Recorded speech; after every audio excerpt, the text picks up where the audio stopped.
Okay, hi everyone, and welcome to Enjoying Disability as a Creative Force. My name is Liz Bowen, and I am the Rice Family Fellow in Bioethics and the Humanities at the Hastings Center, and I'm the Associate Director of the Art of Flourishing Conversations on Disability series, along with my co-organizers, Eric Perrins, Joel Michael Reynolds, and Rosemary Garland Thompson. I'm going to start us off with a quick access check, starting with a visual description. On the screen right now is a slide with a green background that reads, Enjoying Disability as a Creative Force. And then the title of the series, The Art of Flourishing, Conversations on Disability. And the slide says that you can ask questions through the Q&A function, which I'll go over in just a second. And also that this conversation was made possible by the generous support of the National Endowment for the Humanities. So thank you very much, NEH, for bringing us all here today. On the side, there are photos of our three speakers, Jerron Herman, Georgina Kleege, and Julia Watts Belser. I am a white woman with brown hair. I'm wearing a turtleneck with sort of gold designs on it, and there's a white wall and a lamp behind me. Today's webinar has both live captioning and ASL interpretation available. You can turn on the captions using the closed captioning or CC button at the bottom of your screen. And there's also a link to the full transcript posted in the chat. Unfortunately, audience members can't control who appears on their screen in Zoom's webinar mode, but interpreters are going to be spotlighted throughout. And if there's an issue where the interpreter is not visible, please let us know and we'll rectify that.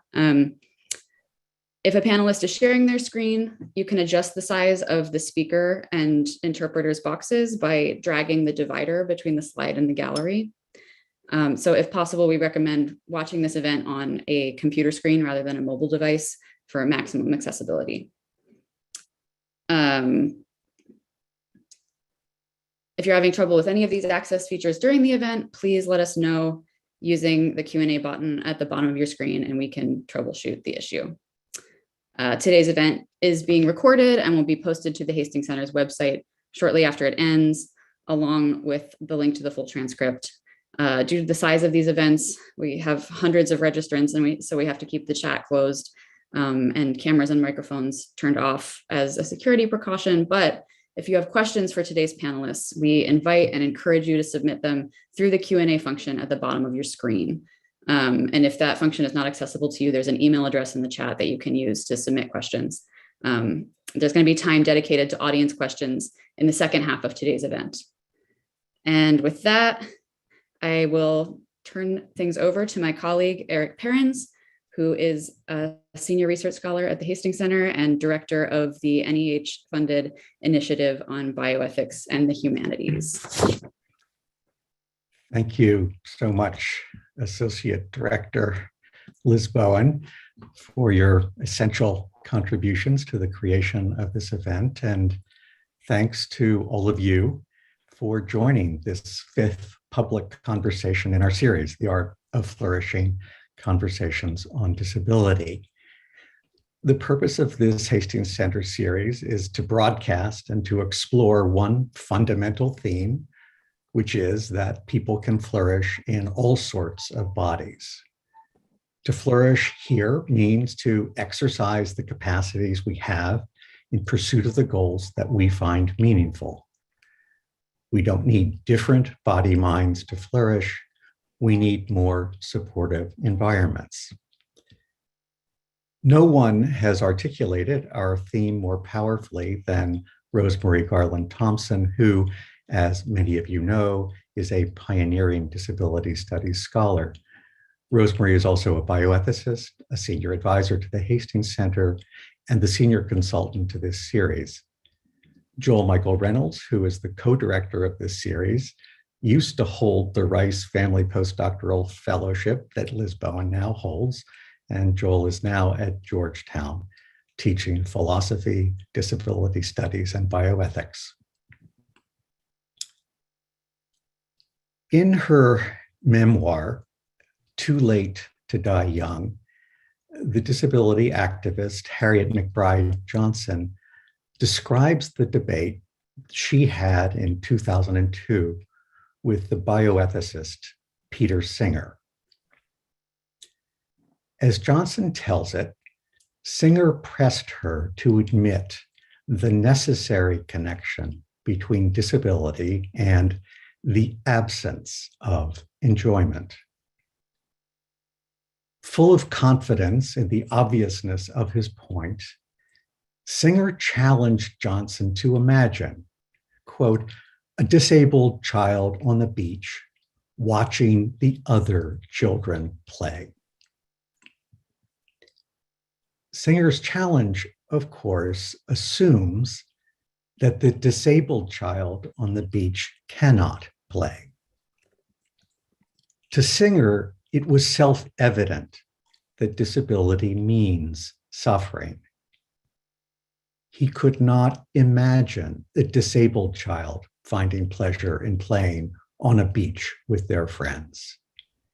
And he certainly could not imagine that, as Harriet McBride Johnson put it, quote, there are pleasures that are peculiarly our own, that are so bound up with our disabilities that we would not experience them or would not experience them the same way without our disabilities. End quote.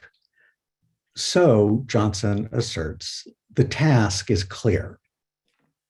People with disabilities, quote, need to confront the life-killing stereotype that says we're all about suffering. We need, she says, to bear witness to our pleasures, end quote. And that's what we're here to do today, beginning with the remarks of our three wonderful activist scholars. Our first speaker today, Julia Watts Belser, is a scholar, rabbi, activist, and spiritual teacher whose academic home is Georgetown University. Julia's comments today are in the form of a prose poem with an interlude that includes an audio work she created with the disabled artist Claire Cunningham. In her comments, Julia will reflect on the joy of hiking in the woods in her wheelchair. She will reflect on the fact of her interdependence with other human beings in the natural world that makes such hiking possible. And resisting simplification, Julia will invite us to consider the potential risks inherent in talking about enjoying disability. Georgina Kleege teaches in the English department at the University of California, Berkeley. Georgina is what she calls an haptic docent, someone who uses the sense of touch to help others appreciate works of art. That is, she enables blind people to enjoy touch access to visual art, and she enables sighted people to get a sense of what it can be like to enjoy touch access. In her presentation, Georgina will describe how she and her collaborators have created choreographic and sonic art out of their encounters with a monumental sculpture by Richard Serra.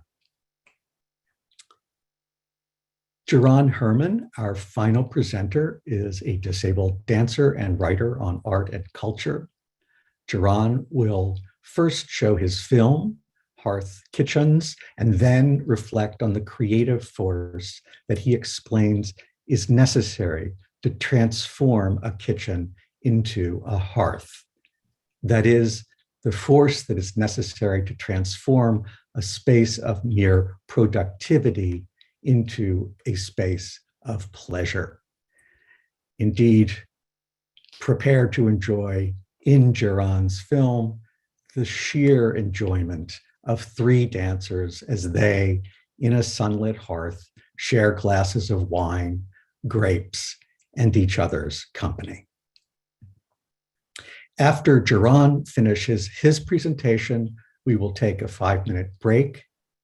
When that break is done, Rosemary Garland Thompson will facilitate a brief conversation among our three presenters.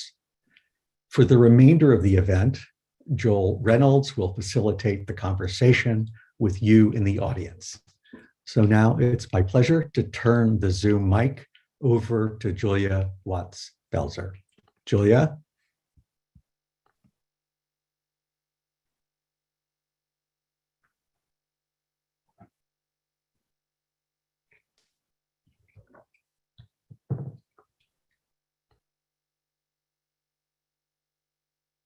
Thank you so much, Eric, for the wonderful invitation.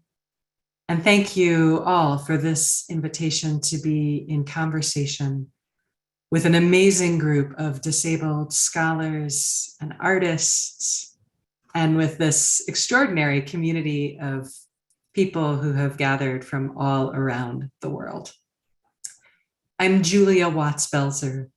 I'm a white Jewish woman with curly brown hair, wearing a shimmery gray-pink shirt and a crocheted handmade kippah, a beret.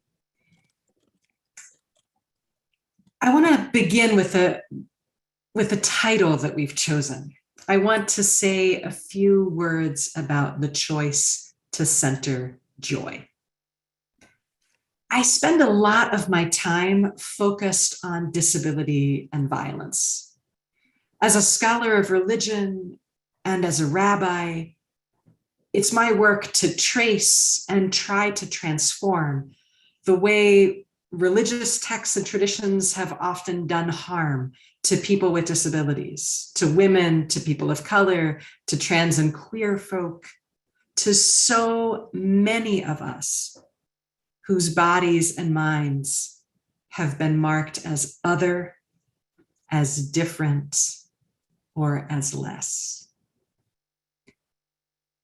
At Georgetown, I direct a project on disability ethics and climate change, a project that has me examining the ways that ableism, coupled with racism and white supremacy, economic inequality, gender violence, queer, trans, and fat hatred, and other forms of social and structural inequality make it more likely for people with disabilities to bear the brunt of climate disruption. It's hard, heavy, and urgent work.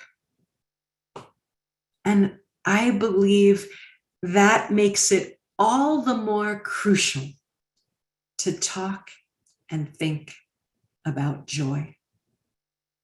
I believe that joy is a crucial part of the struggle, that it matters for us and for the world. I believe there is something radical and revolutionary about saying yes to pleasure, to satisfaction, and to savoring.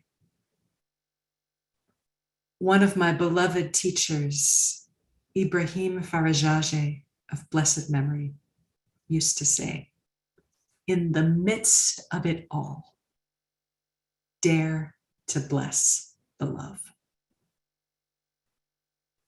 This summer, I worked with disabled artist Claire Cunningham, a dear friend and longtime collaborator, a brilliant disabled dancer, choreographer, and performance maker based in Glasgow, Scotland. We have been commissioned to make a series of audio works called We Run Like Rivers for a public festival in Germany, examining disability in relation to ecology and wilderness and climate change. So for a couple of years now, Claire and I have been taking what we like to call micro hikes. Claire uses crutches and I'm a wheelchair user. So we don't exactly match the image most people have when they think of hikers.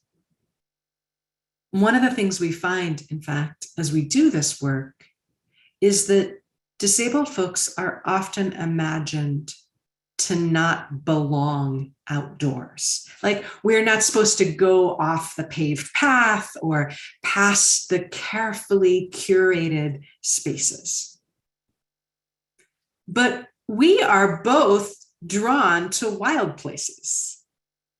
I have an all-terrain hiking wheelchair that makes it possible for me to get into the woods. Claire describes herself as a four-footed creature, one who loves to explore rocky places, to probe those nooks and crannies. So I'd like to share a 3-minute selection from We Run Like Rivers that's built around those experiences in wilderness. It's a piece where Claire and I examine how lived disability experience shapes our relationship with land and our sense of connection with wild places. So Liz, I'd ask if you would please share the transcript in the chat, and then please play the clip when you're ready. Thank you.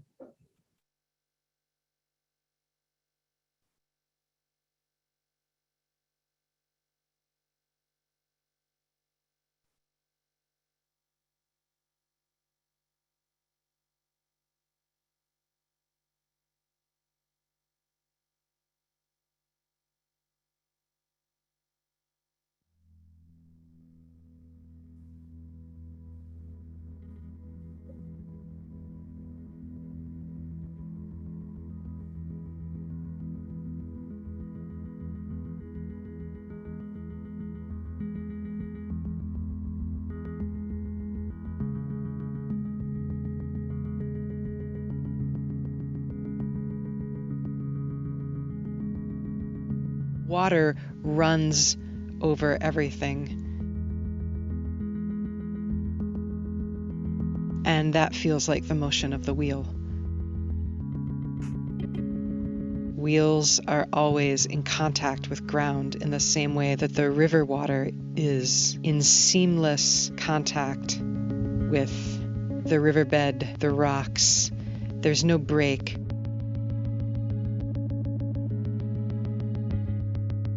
When a walking person steps, there's a moment where they lift up from the ground. There's a disconnection. On wheels, there is no disconnection. That's something that feels really kin to the way a river runs.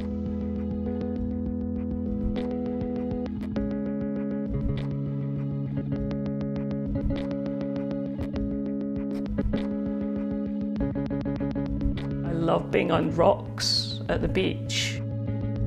Really uneven land. I love those surfaces because they're like a puzzle that I need to work out how to traverse them.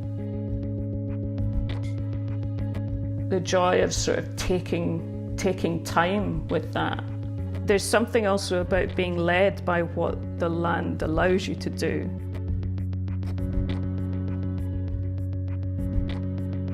The gentle downhill grade when the rolling is so easy. I really love turning into this sort of four-legged creature. All the little places that you can wedge the crutch really right into a corner or into a crack. In Scotland, we'd say nooks and crannies.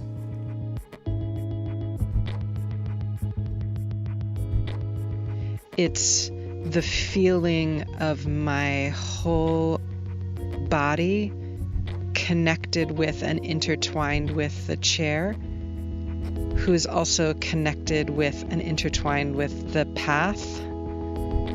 And that seamless, beautiful, easeful, effortless movement is what I associate with flow. And I get so lost in that sort of play with the ground. That becomes the only thing that exists in those moments.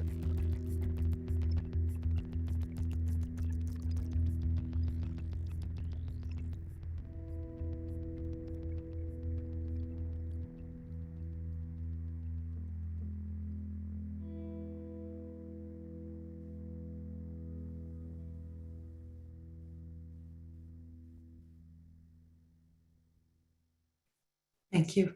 Thank you for listening. One of the things that I love about this project is that Claire and I approach disability as a kind of knowledge. Rather than frame disability as a deficit, we ask, what does disability offer? What does it make possible? As a disabled artist, Claire pays particular attention to what she calls disability expertise. What do we know as disabled folks? What skills do we have as disabled people, not in spite of disability, but because of it? Because of the difference of our bodies and minds, because of the particular ways we navigate the world. Let me give you one example. As a manual wheelchair user, I am intimately connected with the literal lay of the land. I know the contours of every place I've ever lived on wheels. Minute gradations in terrain, the flow of slope and surface, where the ground swells and how it rises, where the pavement cracks, the loose 3 bricks that play like a xylophone just outside the threshold of my office. That's the sound and feel of coming home. In part because I am disabled, I pay attention to place. I don't mean some gauzy, romantic notion of the land, but the actual tangible physicality of hill and grade and gravity. I am always assessing. I'm always tracking my own physical capacity in relation to terrain. And because I pay attention, because I have to pay attention, I notice qualities that others miss. Some years ago, a disabled friend who spends a lot of time in the hospital told me about the way the morning sun shined through their IV tubes, how the thin cannulas would catch the light and glow. And I thought, yes, this is something that I also know, how to turn toward what is, how to notice beauty, how to pay attention. When I hike on wheels, I pay attention to the ground before me, partly because I have to, because if I get caught up in the vista and that view in the distance, I'll jam a caster wheel against a rock. But the practical demands have also built in me a capacity for being with, a knowledge that the land deserves attention, that it deserves my regard. The ground is my hiking partner, my companion in the journey. I read terrain the way other folks might nod along with a companion's conversation. It's not exactly an equal partnership, though. The land can stop me in my tracks. A crevice, a bulging tree root, a washout, a sudden drop. There's a moment in our audio piece that I just shared where Claire talks about being led by what the land allows you to do. I love that line because it makes a powerful contrast with the conventional trope of overcoming limits or overcoming disability. part of the joy of the moment for me is figuring out what's possible right here, right now, in this place as I am. And part of the truth of it means coming face to face with limits. To hike, I need a certain kind of trail and a certain kind of weather.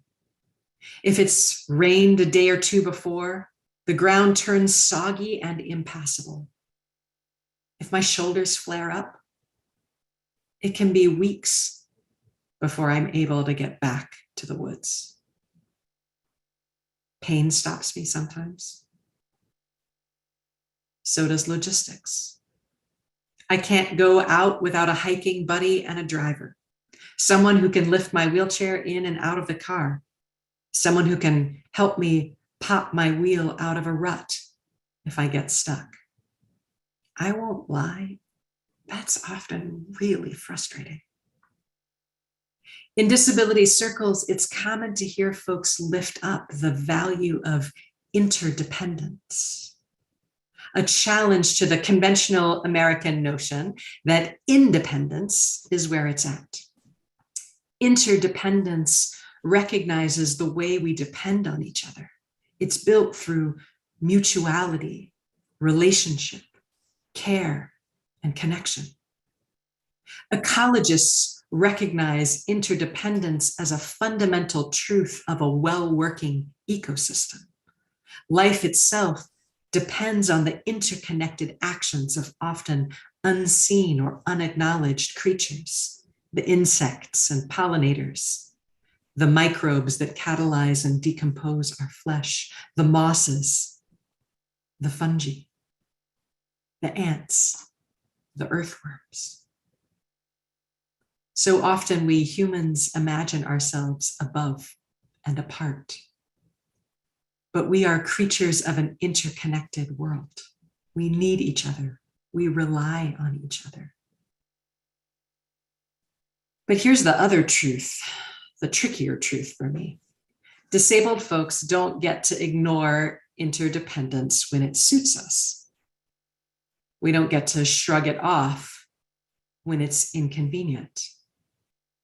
And if I'm being honest, there are moments when I wish I could indulge in the illusion of an independent I, that I could be spontaneous, go out without elaborate plans and counterplans, without calling ahead to check the access routes, without assembling my own support team.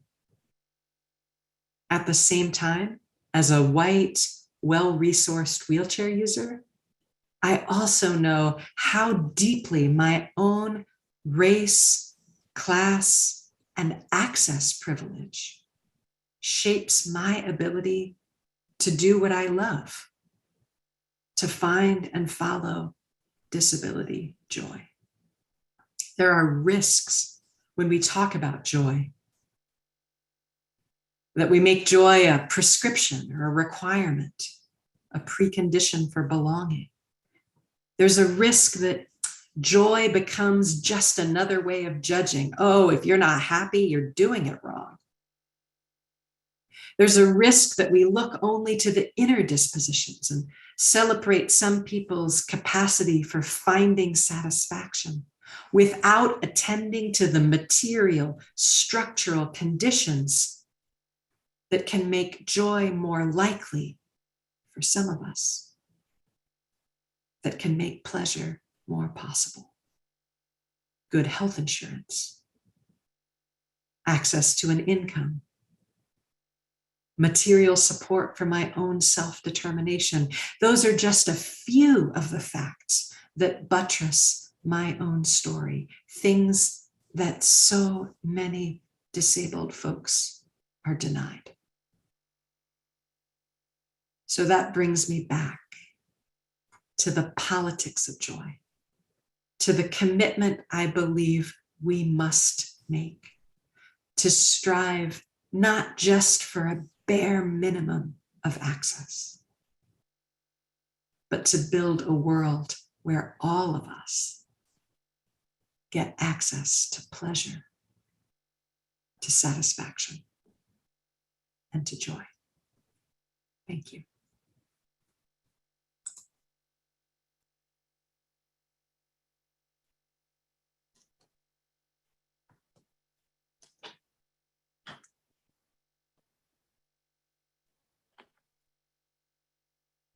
Hello.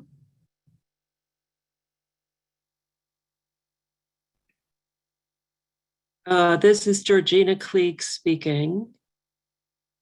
I believe my PowerPoint is coming up now.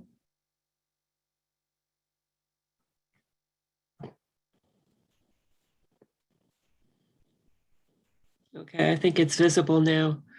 My name is Georgina Kleege, and I'm very happy to be here, and thank you for everybody for attending, and thanks to Julia for leading us off. I'm going to describe a artistic interpretive collaboration I did a few years ago with an artist friend and collaborator named Fayan Devi. This was a project conducted at the San Francisco Museum of Modern Art under a program funded by the Mellon Foundation called the Artist Initiative. And the idea was that the museum invited artists, contemporary artists, to engage with pieces in their collection in different ways. The particular project that I was involved with, which was titled Embodied Encounters, we were asked to collaborate with the conservation department at the museum and to work with pieces that had been on loan to the museum and were leaving, and then other pieces that were ephemeral or were being taken off of display due to conservation issues. And our project was meant to document these pieces' presence in the museum in different ways. Because Fayan Devi and I are both blind, our project focused on non-visual perception and appreciation of art. Our co-collaborators were Brian Phillips, who was a sound artist, Shelly Lassica, who was a choreographer. As Eric introduced me, I identify myself in this project as a haptic docent. I came up with this term for myself because as a blind person, I've enjoyed the incredible privilege of touch access to works of art in museums around the world. That whenever I'm offered an opportunity to touch art, I leap at the chance. And because I have all this experience, I've developed theories and practices around touch, tactile, and haptic experience of art. And I have endeavored in various programs, particularly in museums in the Bay Area, to communicate those experiences to others who do not enjoy the same privilege, namely sighted people. Could I have the next slide, please? The specific piece I'm going to be talking about today, as Eric introduced it, is a sculpture by the artist Richard Serra called Sequence, which was completed in 2006. The piece has found a home in various locations. When I was working on it, when we were working on it in 2017, it was indoors at the San Francisco Museum of Modern Art, SF MoMA. But it had been at the museum at Stanford University prior to that. And then in 2019, it returned to Stanford. The piece, which is pictured here in the two different locations at Stanford, in an exterior space on the left, and then in a gallery space at SF MoMA on the right. The piece is a monumental sculpture, very large. It's 67 feet long, 42 feet wide, and 13 feet tall. It is made of waterproof, weatherproof steel, the type of steel with which ships are built. The sheets of metal are about 2 inches thick, and they are formed, the artist formed them into a torqued ellipse, or two nested S-curves. Showing these images is a bit of a distortion because there's kind of an aerial view which indicates that the form of the sculpture creates a kind of figure eight or infinity shape. But when you're in situ, when you're in the site with the sculpture, since it's so tall, you can't actually see this. But the artist's idea is that the viewer or the visitor actually enters the sculpture, moves through the sculpture in this figure eight pattern. And then at various points during the path, you emerge into a kind of circular chamber inside the sculpture. So it is a choreographic object. It encourages, in fact, compels a certain kind of movement on the part of the viewer or visitor. Many viewers, sighted viewers, find the experience somewhat disorienting because you can't, as you're moving through the figure eight, you can't see very far ahead of you. You don't know what's coming. For a fan and myself, being blind people who are accustomed to navigating spaces without necessarily knowing what's happening in front of us, we felt that we wanted to explore the sculpture's full potential as a choreographic object, to use our skills at blind navigation to document and to innovate different modes of moving through that space. We also were interested in exploring the sculpture's potential as a sonic object. This idea came to me when I was sitting in the gallery at SF MoMA. I think you can see in the picture that there was sort of gallery seating there, a stadium style seating there. And I was sitting waiting for others to arrive or for something to happen. And meanwhile, there were two kids in the sculpture running around at high speed. And periodically they would pause and one of them would shout, "Whoop!" And then the other one somewhere else in the sculpture would respond, "Whoop!" And they kept this up for quite a while. The reverberation of their voices off the metal was quite satisfying, which was exactly why they were doing it. And it suggested to us different ways to explore the sonic potential of the sculpture. Let's go to the next slide, please. This slide shows three of us inside one of the two central chambers of the sculpture. I'm to the right. I'm a tall white woman with white hair, dressed in black. I have my white cane sort of at rest against my shoulder. Fayen is sort of in the middle of the image. She's also a white woman with dark hair.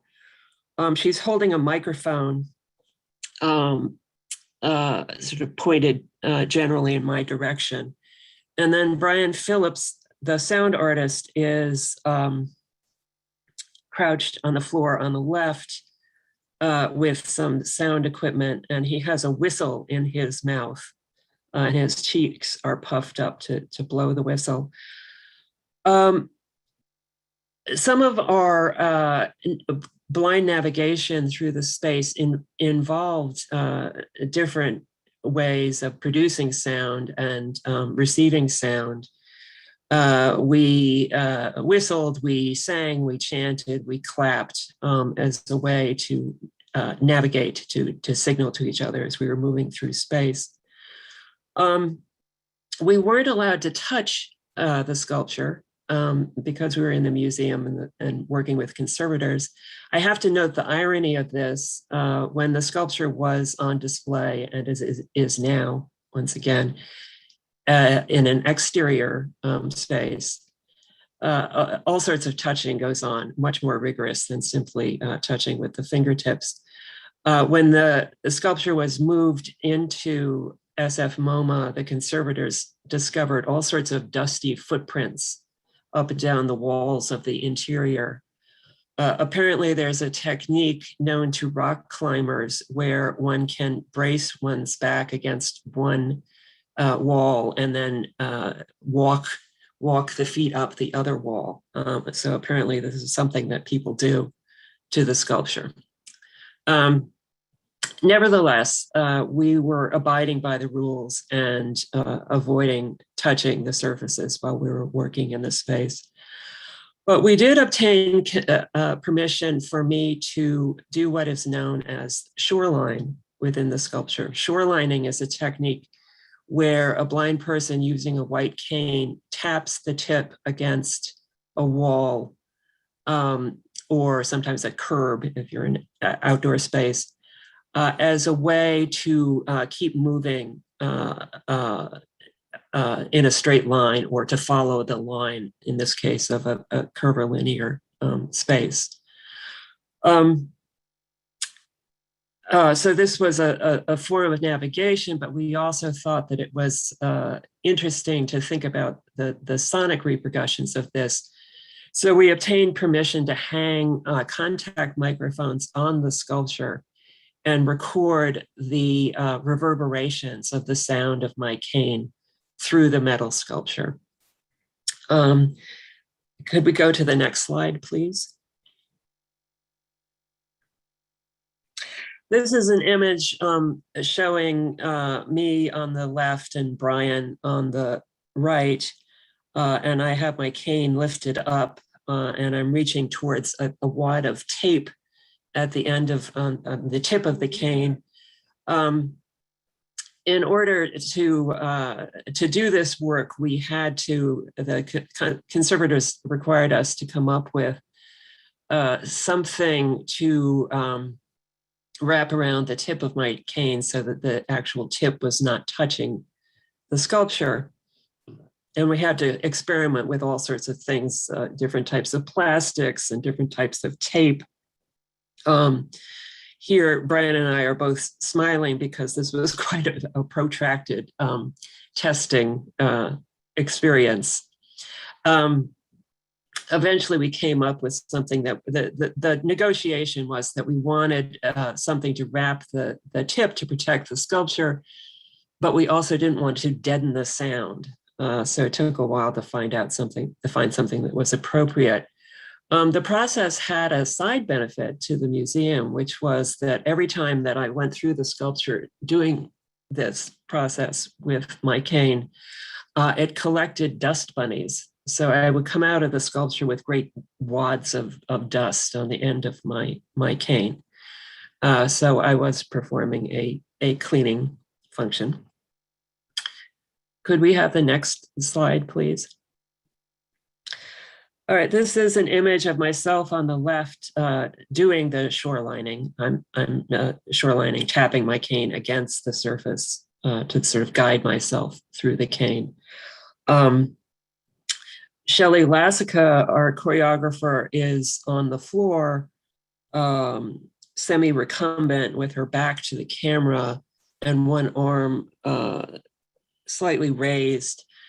She was composing a choreography in response to the form of the sculpture. Here, she was responding to the curves of the walls. I don't know that it's apparent from the photograph, but The walls are not perpendicular to the floor. They're often curving inward overhead. So she was performing some moves to simulate the feeling she got from the walls without actually touching them. Can we have the next slide, please?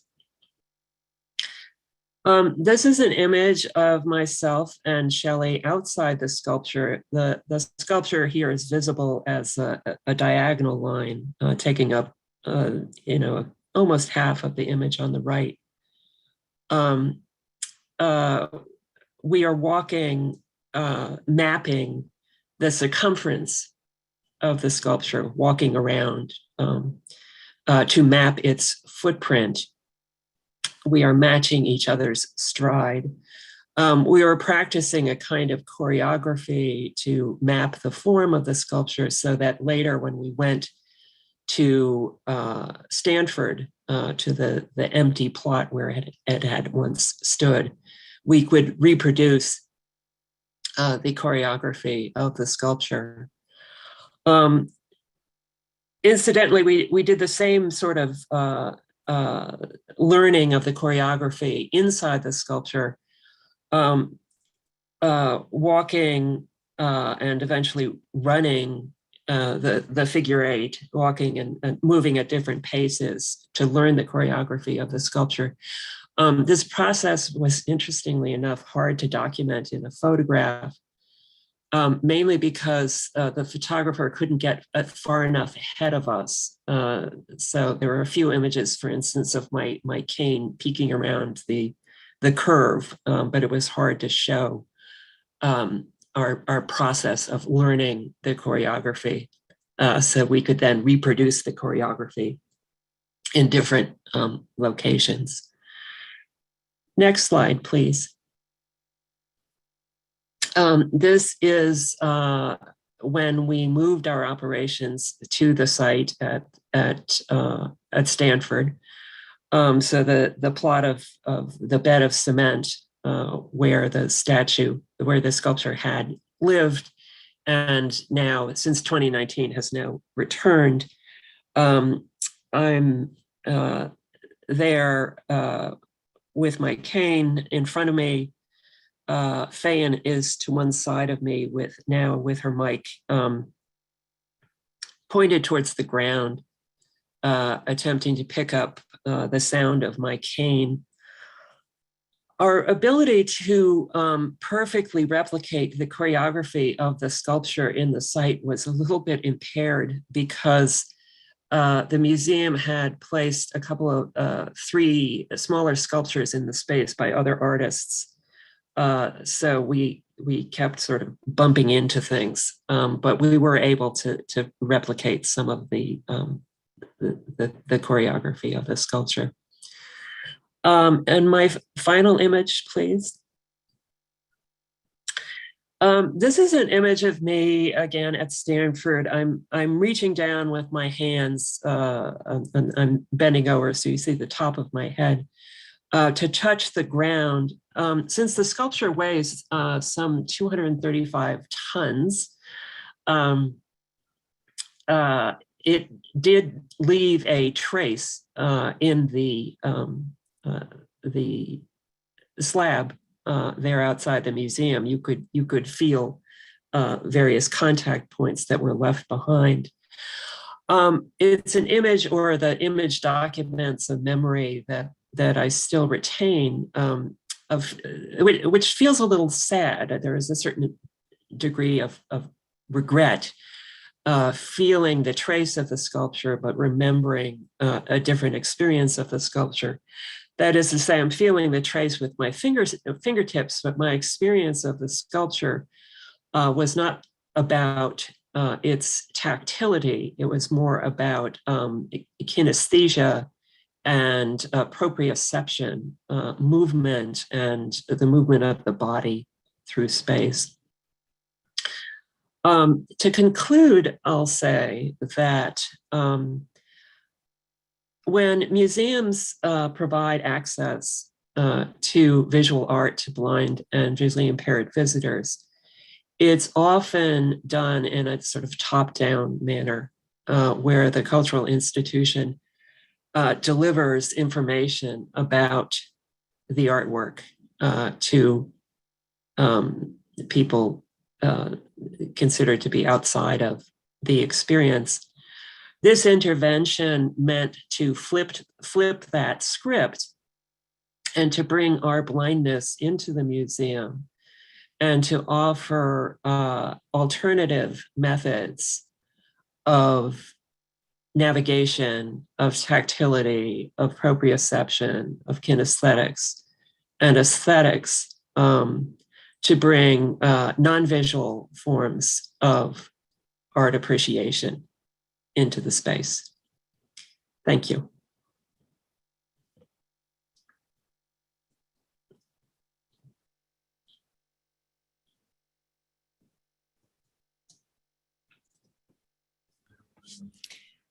And hello, my name is Jerron Herman. I'm a dark-skinned Black man with bleached blonde hair, and I'm wearing a blue button-up long sleeve shirt. I'm equally delighted to be here discussing the interconnected realities of disabled joy in relation to creative force. How flourishing needs a series of other complex agreements that rest in and out of the body-mind. How we must budget for incongruity. How incongruity is not failure. As my other panelist folk have elucidated about the products of a disability expertise and its crucial, invisible contributions to support environments, I wish to offer a note on joy myself. My experience with this topic furthers, as Eric said it, I'm a disabled dancer. When I experience a dizzying alternation between desired, typical embodiment and a decidedly disabled body that acts without regard to organization or the repeated facilitation of movement. Repeatability is a critical function of productivity, a litmus for mechanized sanitation, a promise of efficiency. What is the cost then of a glitch or a stall, a stutter, a misstep? My internal inquiry is largely not knowing exactly what I just did. This is beautiful to me, as it feels like a walk among intertwined rocks on the beach, as described by Claire Cunningham in her and Julia's Flow, Crip Joy, or around the sinuous grooves of a multi-ton sculpture exemplified in Georgina's presentation on museum access. I must trouble the objective of my expression. In my art offering, I highlight the pleasurable inefficiency of use. It's too much, skirting necessity, and sometimes cacophonous. I'm actually more interested in a form of theatricality that subverts a cliched identity with joy. Joy can operate in an elevated, too much, luscious way, and that its use in the disabled body is intrinsically rapturous. Now I would like to invite us to watch this film, Hearth Kitchens. And I also invite you all to modify the audio in your own way. As I said, it is cacophonous at times. Hearth Kitchens. Sunlit and blurred by haze, Jerron stands, stretches in an eating area and in front of a doorway. From a variety of angles, he pulls one arm down, hand cupped. Repeat, or glitch, or repeat. Same arm overhead, a diver's suggestion. Jerron swivels and shifts his body to the hint of a prayer.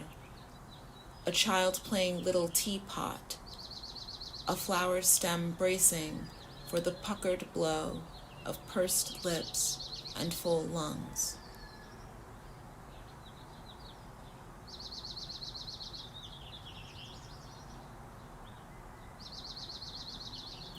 A diver plunges again.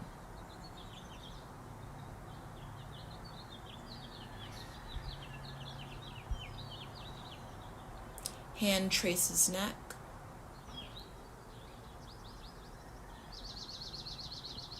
Hand half circles head.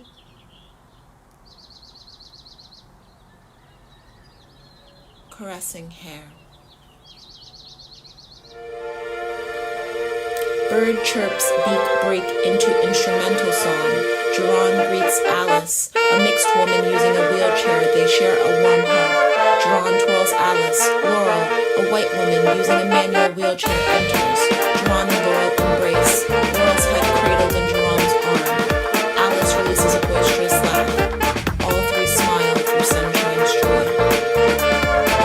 They bow, bodies becoming stems in bend from a gentle breeze. All rise to extend their arms and bloom, palms face up, circle palms out in offering songs.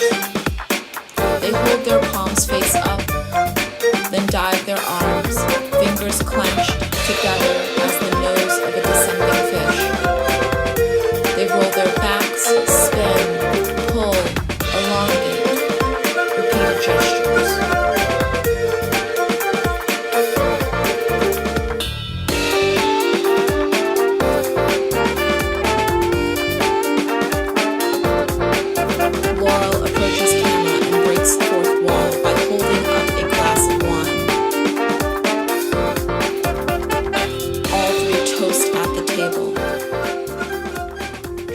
Eats a red grape. Music fades and Alice, without wheelchair, is on the floor. She straddles the doorframe and winds her body to flip in the narrows of the passageway. Music resumes. Belly down. Alice grabs her glass of wine. Cups her legs into child position and extends her wine glass to the fourth wall.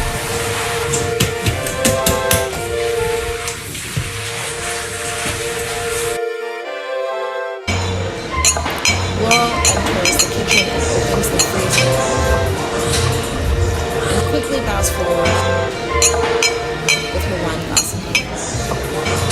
She curls up her body into drinking position. She drinks. She places her empty glass on the counter.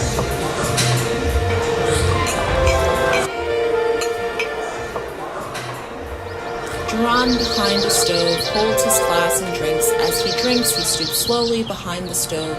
He pops up with a silly grin, holding his glass above his head.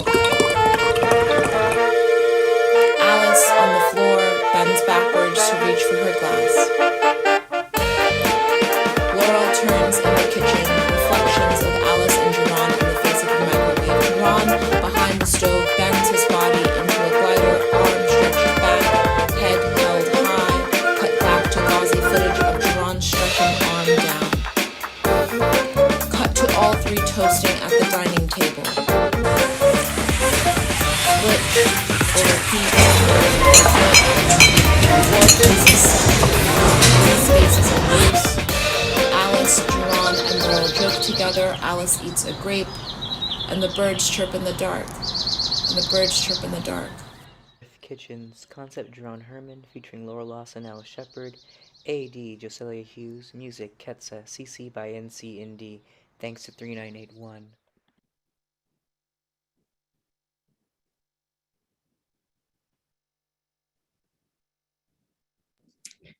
No longer muted. The diverse frequency of kitchen use, to me, supports a timeline that mirrors disabled embodiment within the home. Atypical processes that are satisfied as much at 3 a.m. as at 6 p.m. The expressions of productivity and the stuff of ease have essentially thinned during this time anyway. The choreography of rolling out of bed to a call is no longer detested, but understood. The relationship to homebound is now unpitied, heroic even. The shock of perpetual inertia inspired a perpetual task to architect found space, to build. Folks determined to delineate, refurbish, and imbue meaning in their homes to counter the perceived indignity of cold efficiency or the perceived indignity of mere pleasure. This is a reality that most disabled people understand implicitly. The frequency through which we must adapt and architect found space to make it habitable, professionable, and pleasurable is constant. But there is a grade of that activity which demonstrates our creative force. This force seems to be precisely central to the transformation of the kitchen into a hearth, whether in a disabled imaginary or not. This transformation is necessary to uphold the difference between productivity and pleasure. Why else do we differentiate between cooking, preparing, and making dinner? The hearth means multiple perspectives and equally multiple pleasures. I think the hearth is altogether another realm, one that travels between stoic productivity and sensuous meaning. You have your kitchen, appliances, function, obligation, and society. You have your hearth, created, ritualized, inspired, desirous. The hearth is actually the amalgam of the kitchen's purposes, one of which is alluded to with the Ebonic spelling. I'll pause.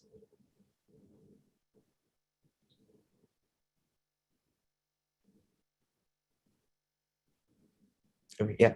Well, the hearth is actually the amalgam of the kitchen's purposes, one of which is alluded to with the Ebonic spelling of kitchens, Kitchuns,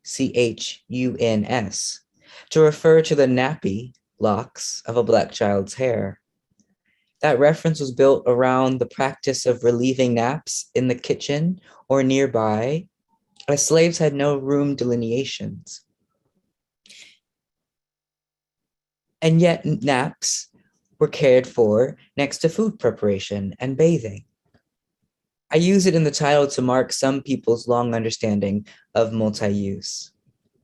There is the shell, and then there is the spirit in everything, it seems. The fun is examining where the effluence appears. Hearth Kitchens was developed for the opening session of the Disability Futures Convening, hosted by the Ford Foundation, to express a corner of the disability arts movement. The film centers on a singular phrase that revolves around the body to elicit comfort, which is then made variable across different embodiments and scenes. Hosting the phrase in the hearth highlights the importance of abundance. Within the film, images settle to communicate the kitchen as a social center, which was expressly heightened by our pandemic reality. Putting a little side down, the kitchen in the film is not mine, but a friend's, as I was in the middle of residency in California. Featuring Kinetic Lights, Alice Shepard, and Laura Lawson, our kitchen was especially symbolic. Our intentional community was dotted by our warm hellos and clinks at a toast. The ensuing highlighted bits of kitchen focused on theatricalized pleasure, opening the refrigerator for a snack, enjoying the entryway, and scoping the oven island, all with coordinated choreography. It was satirical to heighten this normal space with elevated movement. The satirizing continued with a wink throughout Joselia Hughes's poetic audio description. Joselia wrote equally emblematic phrases that would describe a disabled body within a disabled film, broadening what images were important. In editing, I chose to, at moments, obfuscate the descriptions behind the score and the soundscapes to play like we were at a dinner party, repairing an oral practice that we honed in communal situations. I wanted to identify elements of pre-pandemic to relay their continued occupation in this new world. The sound design is itself entirely absurd, disjunctive and caustic sometimes. But I feel a warmth about it, like the heater in my childhood home that produced this incessant whirring noise during cold snaps. It would hum to me at a decibel loud enough to hear, but far below annoyance. I associated warmth and security with that hum and would happily drift off. The soundscapes also are associated with our shared memory of birdsong or wheel movement or dinnerware. That warmth or inner life of the hearth is evident after I bid hello to Alice and Laurel. We all settle into a trio of the phrase I've foregrounded. How did we know it independently? And how does it rest in our bodies after? It's interestingly cinematic, like an old musical that suddenly bursts into song. We need our ordinary spaces to be written larger. And this was one of the offerings that I think did that. Thank you so much.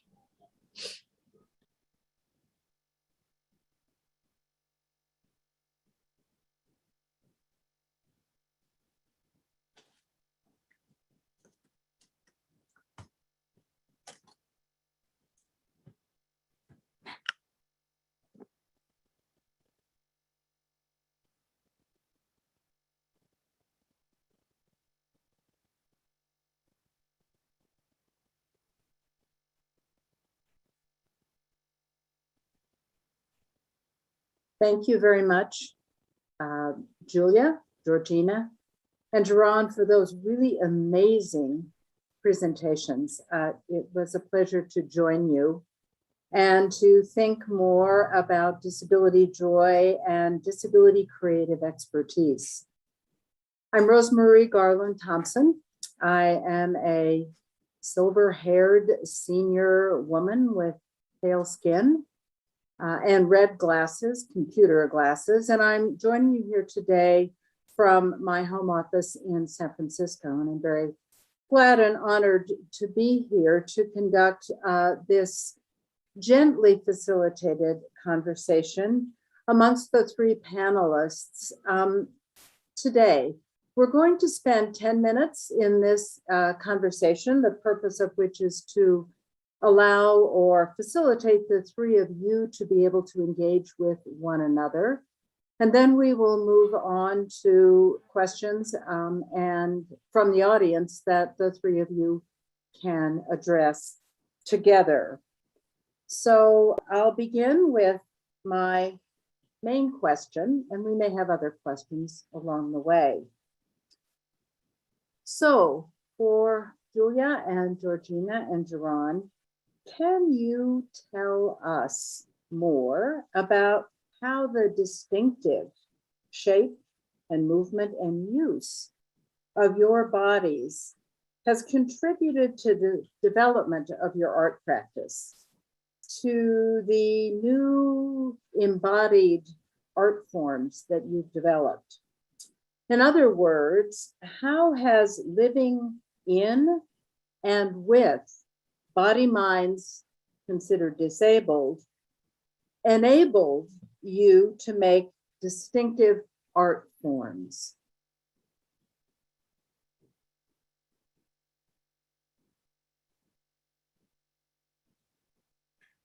Julia, would you like to start? Sure, I'll be happy to start. Thanks. Thank you so much for the question, Rosemarie. So I love this question. I think because it's naming something that is that often feels really counterintuitive. I was taught, growing up as a disabled person, I was really taught to minimize disability at every opportunity. That whether I was successful at that or not, like often I was not very successful at minimizing, but the goal was to shrink down disability, to make it take up as little space as possible. And really also for my own access needs. Not that I had the language of access needs at that point, but like all of the ways in which my disability complicated what was happening, that too, I was supposed to shrink at really any cost. And I think for me, as a creative person and as a scholar now, as somebody who thinks about disability and art, disability and spirituality and faith, right? Everything that I do around disability is actually built on flipping that script and saying, actually, can I pay more attention to disability? Can I really make more, not make myself more disabled per se, but like, can I pay more attention to what disability makes possible and to what it brings in the world? I gave a couple of examples of that when I was talking about the way that my own disability experience forces me, but also allows me, requires me. It's like a sort of sweet spot there between those two things. Requires me, but also makes possible a different kind of attention as I move through the world, especially the natural world, but also the built environment. But yeah, so I'll pass it on now. Maybe I'll pass it to Jerron. Thank you, Julia. And I would say I totally commiserate with you in that I guess not necessarily the compulsion or the feeling of compelling to shrink my disability. I was actually afforded a a liberal like advantage by my parents to seek out my community, but I was too afraid to seek it out as an adolescent. And so I, by my own measure, minimized my disability or my understanding of disability until I became a dancer, actually.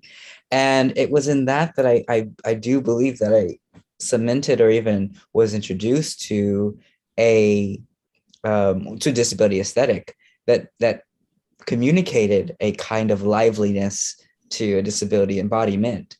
So I attach art practice to disability all the time, and it's very intrinsic and important to me. So that like the rigor of developing a piece is not unlike the rigor of understanding embodiment, and not unlike the scholarship and research and community that is like purposeful and necessary to even build a good piece of work. And so I find those parallels also with respect to faith and relationship to like, a kind of, understanding of, in a weird way, endowment, right? Like this endowed being, this endowed space of embodiment I'm very precious over, and it feels like a responsibility at the end of the day. And through that kind of lens, I do also think about disability as not just my own, but as prompted and to be seasoned with and by experiences with others. This is Rose Marie again. Georgina, I would imagine would want to comment as well, but I wanted to insert a comment also in our conversation in response to what Julia said and what Jerron's saying about the training that we get as people with disabilities growing up. And I wanted to add the idea that the training I got growing up about being disabled and living with a body considered disability was to deflect. So for me, because I have very unusual arms, it was the deflection that I learned myself. And that was, don't pay attention to my arms, pay attention to my mouth. And that's how I then learned to really be a teacher, someone who could do something with my mouth with words. And that was liberating for me as a person with a disability. So thank you for that concept about shrinking and the capacity to add the verb deflecting from my own experience. Georgina, did you want to finish up and say something about your own experience in relation to this question? Yeah, thanks, Rosemary. I sort of echo things that both Julia and Jerron and you have said about what sounds like, similar experiences growing up and being trained. And, it's sort of a unspoken training. I think it wasn't anything that anybody said to me, but, it was more acceptable to somehow downplay or keep silent about the experience of disability. But going alongside that and maybe fighting against it, I think there still exists in the world a kind of myth of compensatory powers because people are very ignorant about disability and disability experience.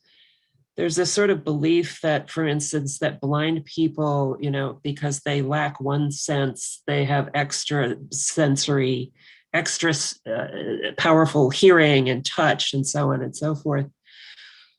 And I really wanted in work that I've been doing to get away from that and to say that it's not about having extra, some extra sense.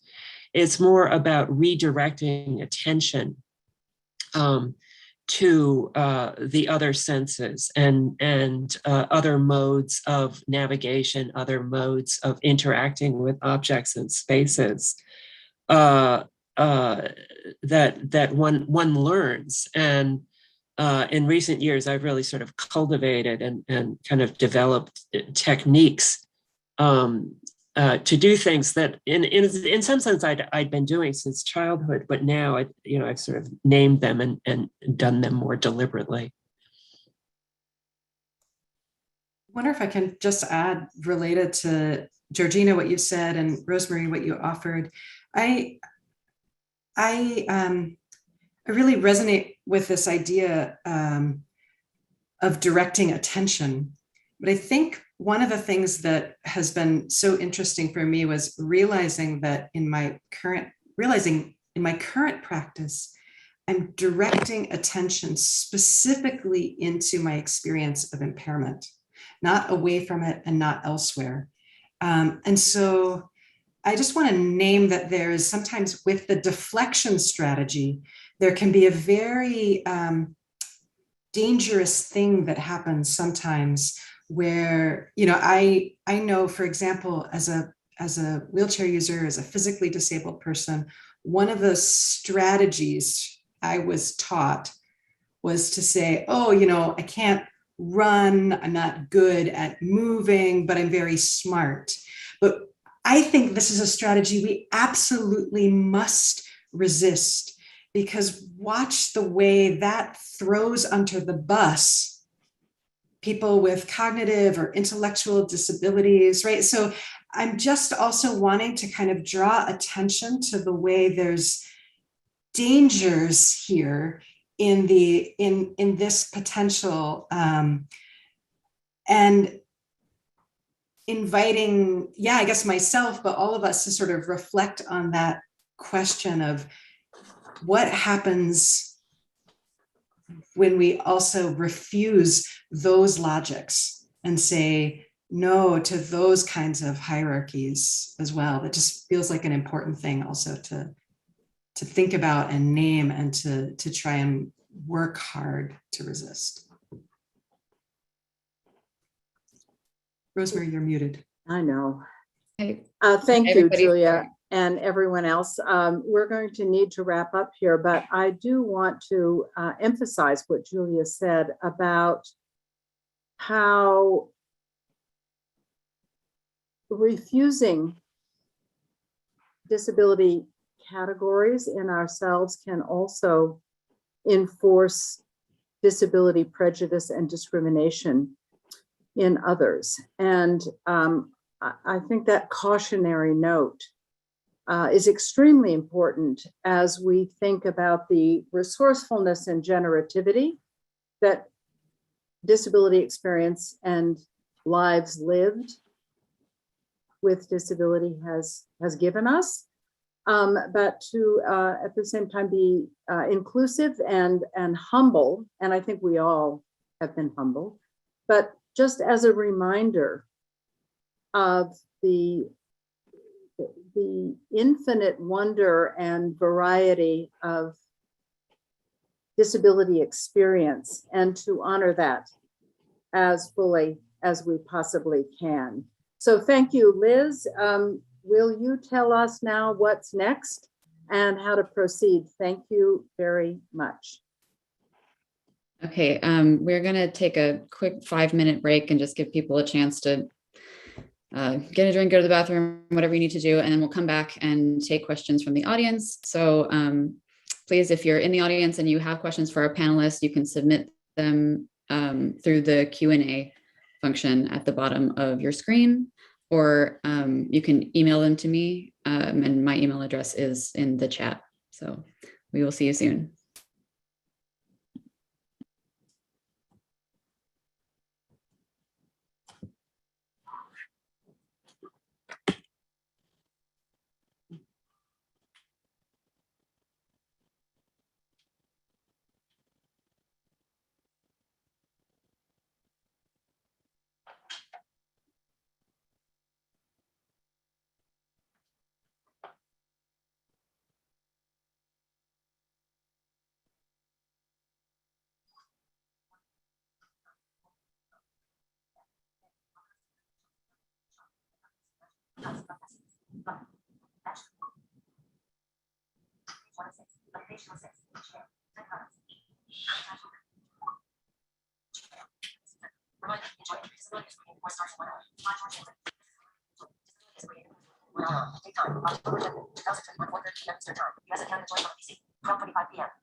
Hello, everyone.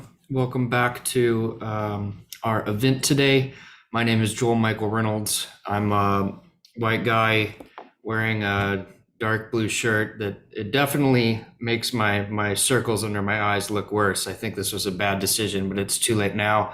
Also wearing glasses. I have a number of piercings, nose, ears, and the like, and I have dark hair. I'm having a good hair day, so I guess that balances it out. I am very happy to be lightly moderating the public Q&A session. This has already been such a fantastic event, and I'm happy to see all of the wonderful, wonderful questions we've got from people. It's very hard to pick what to talk about, but I'm going to start with this one. This is from an anonymous attendee. It doesn't say their name. And they asked, one thing that strikes me is the role of aids or artifacts, arcanes, wheelchairs, various other tools and material artifacts we use to interact with the world. Where do bodies begin and end? And where do artifacts begin and end? Do you see these as separate? Do you see the relationship as co-created? Can you talk a bit about this relationship? I'd be happy to speak to that. This is Julia. I'm really interested in this this space, the relationship actually between me as a disabled person and my wheelchair, between that other disabled folks have with their tech. I think that I get particularly interested in the kind of lush, messy interplay between these things. I don't think of my wheelchair as as an object, right? But yet I do recognize us as two distinct beings, right? So I think that I get really interested in thinking about that, the kind of creative synergy that comes from almost always being in relationship with my wheels. Part of the thing about wheels is they don't actually always do what I want. I mean, bodies are like that too, but there's something about the kind of course, I'm usually in control of the wheels, but I think there's a kind of element of that interaction that feels really live and lively and important to pay attention to. I will add to that. This is Georgina, just thinking about the use of the white cane, my use of the white cane, what it means to me. Of course, it's a navigation tool for me. It extends touch from my hand to the ground and perhaps walls around me.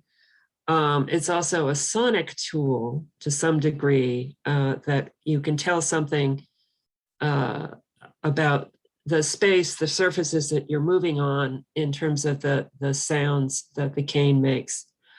But the cane also, and I think most significantly, serves as a signifier of blindness.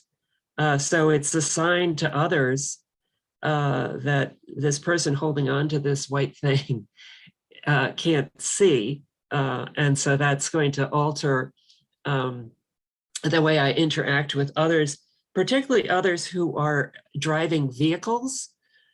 So where the cane is most useful is, for instance, walking around a city street and coming to an intersection with not a stoplight, but a stop sign, and then the car pulls up to the crosswalk and they want to wave you across.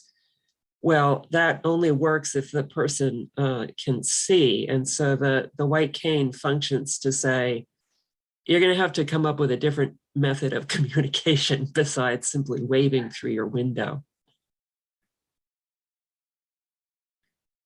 And this is Jerron. I don't use any devices. And so the legibility of disability for me is continuously in flux. And I think that normative play is really interesting and challenging. And sometimes I wish I had a cane.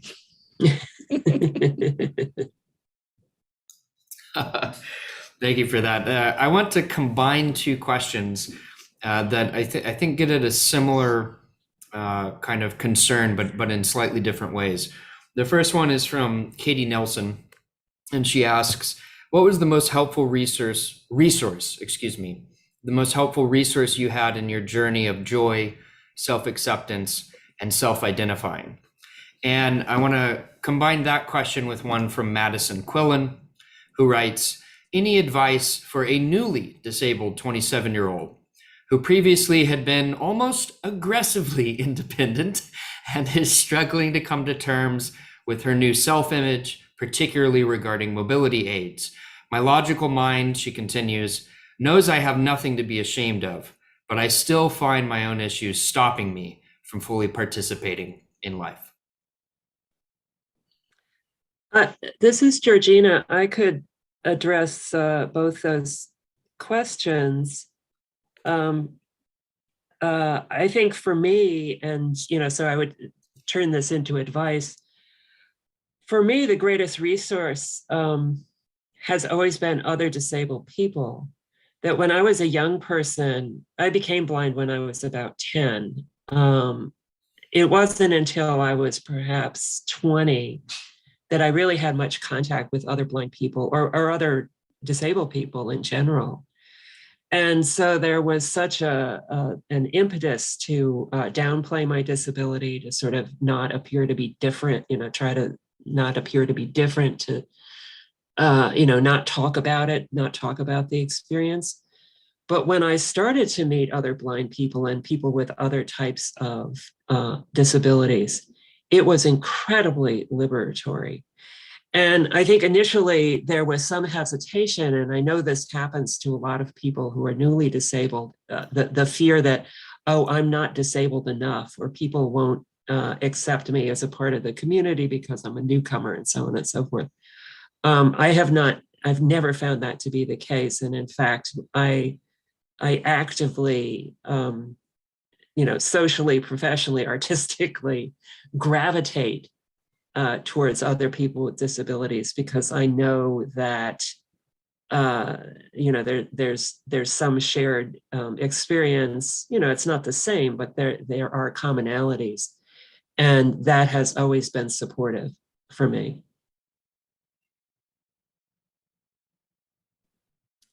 This is Jerron. I would say that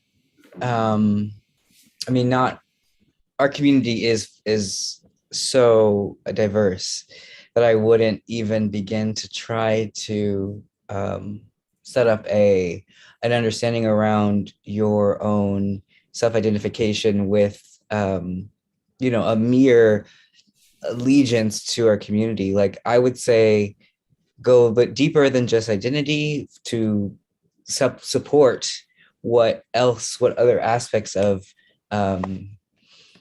that can be communal, right? So, for example, I think that the contributing factor to my ease or finding community was because it was rooted in dance, and it was rooted in something that I was also interested in, making art.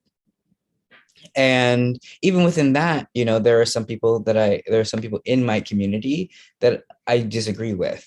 And so with that, though, I think what connects us is our shared occupation and our shared vision for continuing or intervening for our industry or for our slice of life.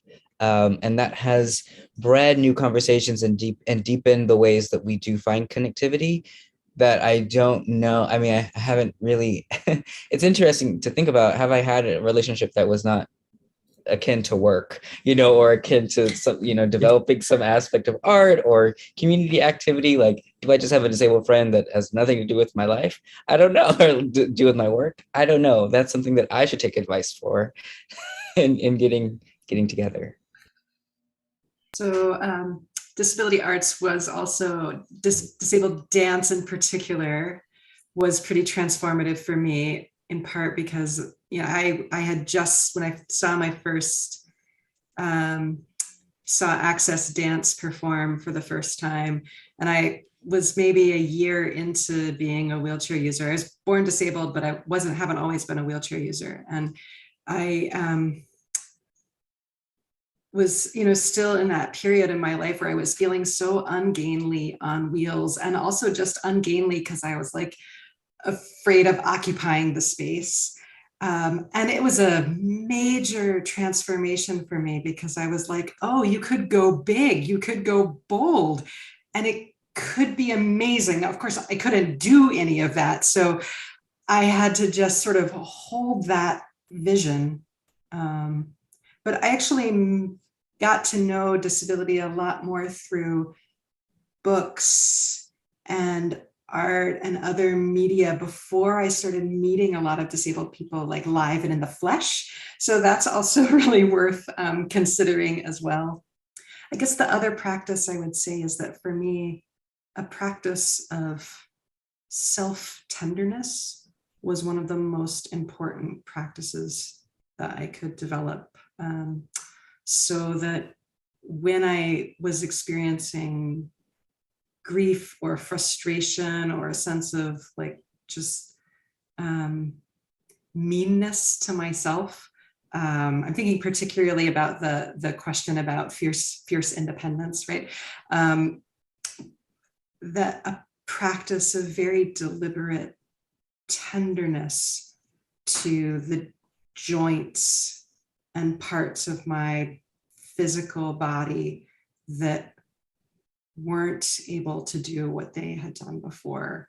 Somehow I was able to like summon that tenderness for my knee and for my hip in a way that just got me out of some of that bind. So if that strategy is useful to anyone, please feel free to practice it. I think that dovetails very nicely with the next question. We actually got at least 3 different versions of this question, and I'll read just one of them. This again was from someone who is anonymous, and they say, with respect to the idea that disability doesn't automatically mean suffering, what about disabled people with chronic pain conditions and disabled people who do live in chronic pain, constant pain? And they write, for me, this is suffering. I do have disabled pride. I love all of us disabled people. But what about those of us for whom, yeah.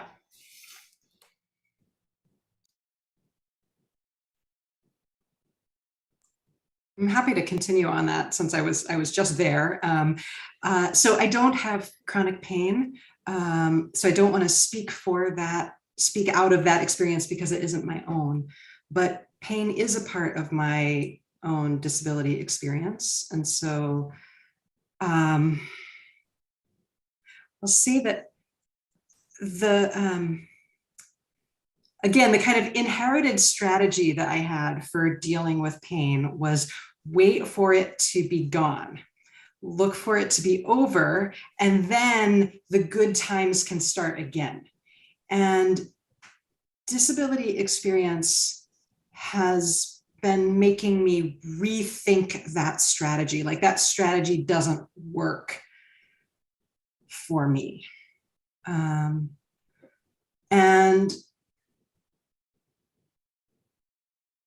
I think what has been most interesting and most fruitful for me instead is to not try to push away pain, but to instead like let it be part of a complex story, so that there are moments, at least in my life, where pain and joy can live together, where pain and a sense of, intricate attention to the present moment can live together. That idea that it doesn't always work for me. I mean, I don't really know what to say. It doesn't always work for me, but at times holding pain together with other things as well, or just trying to cultivate my own sense of like gentleness with it. I guess I make a distinction between pain and suffering. That is to say, sometimes I have pain and I suffer a lot with it.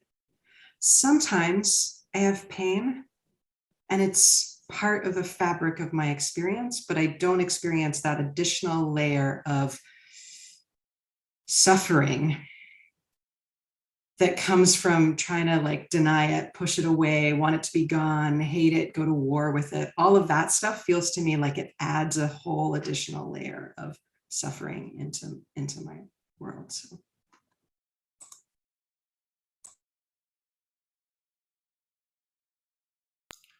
Jerron or Georgina, do you want to jump in on this one, or you want me to go to the next question? Or I have something I wanted to throw in here, so maybe I'll just do that real quick. That it is possible, I think, to both take pride in the way that something that is even negative in certain ways impacts oneself, and at the same time wish that negativity to go away, some of the negative aspects of it to not be there.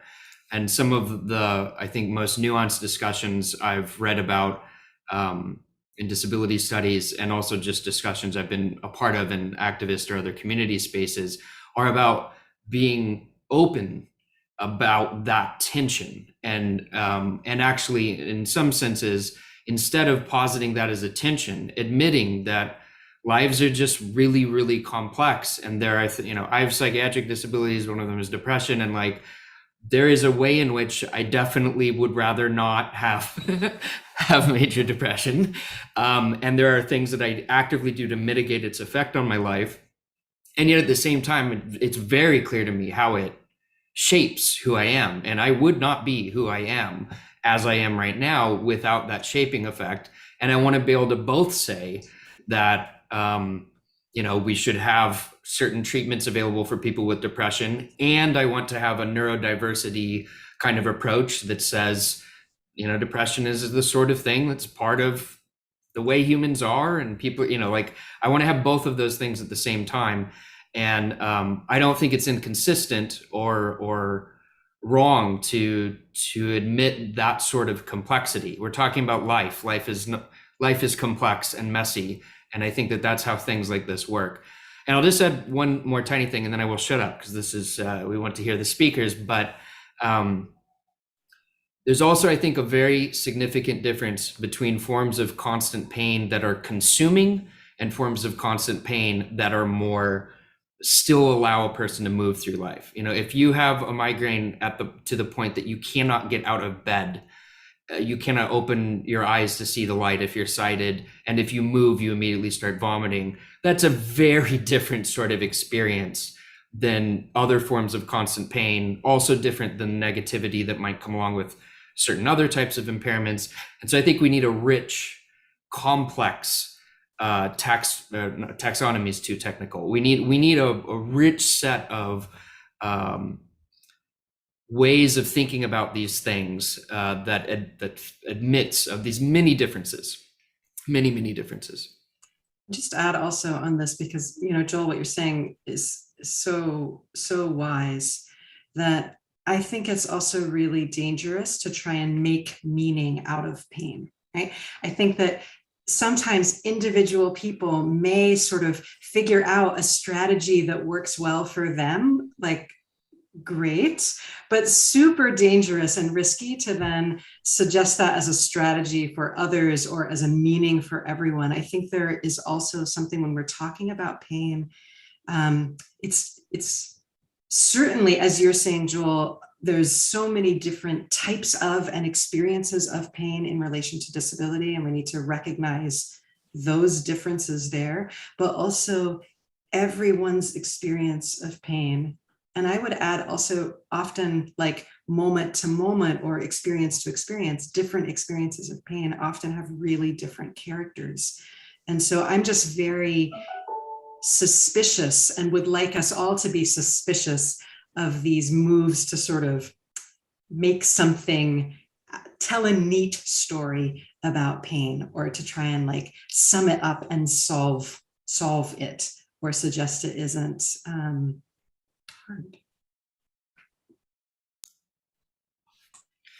We have I'm going to do another double question because these two fit together really well. The first is from an anonymous attendee who asks, what are some things you'd like to see in museums, specifically see them do, in order to provide a more experiential kind of inclusion?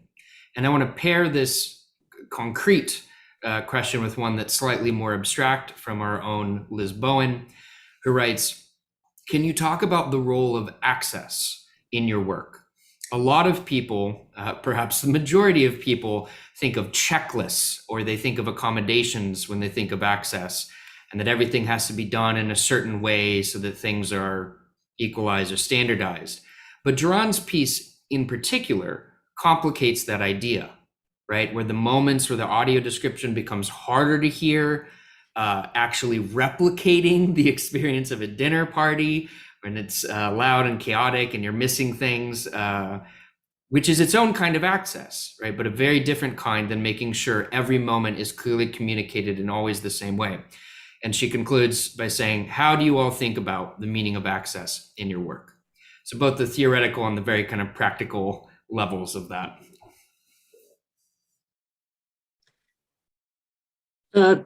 This is Georgina. Maybe I'll take that up and specifically, well, not even specifically in the museum setting, but maybe there, thinking against the idea of a compliance checklist. If you do these 10 things, you're meeting compliance standards. In a lot of my work, I've been trying to communicate the idea that access, it goes both ways, that disabled people want access to museum spaces or to technology or to natural spaces or whatever it is, to the mainstream culture. But I think mainstream culture wants access to disabled people. That is to say, disabled people have something to contribute, new forms of knowledge, new types of experience, that haven't been much represented or included in the past. And so, specifically my work as a haptic docent has been trying to model this, to say, okay, you give me this incredible privilege that I can come into a museum and take a touch tour. And I would like to communicate. And, every time I've done that, around the world, people with me who are my companions, but also other strangers who witness me doing this, they really want to know what it's like, because everybody wants to get their hands on art. And everybody isn't allowed to do that. And so I feel it's like a cultural obligation for me to communicate what that experience is like, to open up that experience to other people. Maybe I'll stop there and hear from Jerron or Julia. Oh, yeah, this is Jerron. I absolutely love that in terms of the reciprocal, nature of institutions and the disabled community, the disability community, as it pertains to, the values, culture, and products that we offer to make it incredibly marketable. I would say there's something really important to me about access as a framework to counter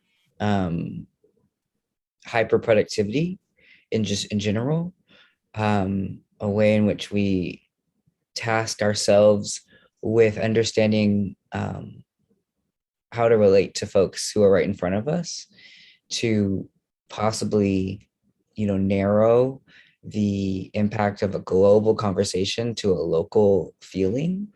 I think that access has this way of zeroing in on who's in the room, and in a way that is authentic and messy as well. It's informed by the people in the room. It's informed by the vision of the host. And so in real ways, I think that the work of Hearth Kitchens is sort of to extrapolate on what are the aspects of hosting that Access kind of produces, and to maybe theatricalize that as well, which I think is a process of inviting someone into your home. And how do you do that? And in what ways would you do that? And so that for me is Access. It's giving people enough information to make their own decisions, and then also understanding the aesthetic of the host. So I love that. Was thinking, I think we think too narrowly about access and what it can be. I think that if checklists help get some basic access built into spaces, great, but we gotta only think about those as the very beginning of the story, like the absolute ground floor, not the completion of the work. Access is about rethinking, about questioning and rethinking norms. Who do we expect to be in a space? Who is a space built for and made for? And to really do better at access, I think we have to go into the very frameworks of the norms and conventions and expectations of not just physical spaces, but also the environments in which we live and work and move. I think that if we took a group of intentionally, deliberately diverse disabled folks, and we made us, in all of our glorious disability diversity, the center of the thing, and you assumed you were making your stuff, whatever it was, so that it had to work for all of us, right? That I think would get us a really different conversation than the kind of grudging, add-on, supplemental, afterthought access that we often end up with. I believe right now we transition to Eric saying a few comments and then Liz closing us out. Well, it's, I guess, my pleasure to thank everyone, the speakers, for just marvelous presentations and sharing of your thoughts. Thank you to the audience for such a terrific list of questions.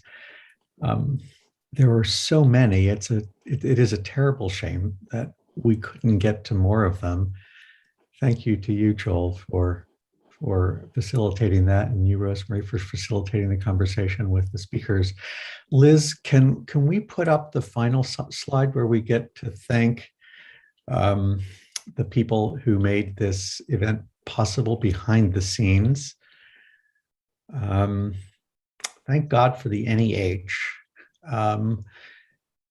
Patricia Brooks has been our supporter from way back when Joel and I were trying to plan this thing and get funding for it. So thank you so much to NEH. Thank you to the communications folks at the Hastings Center, to people in sign language resources, and to the people who are offering our card services. Thank you all. Be safe. Be well. Good night.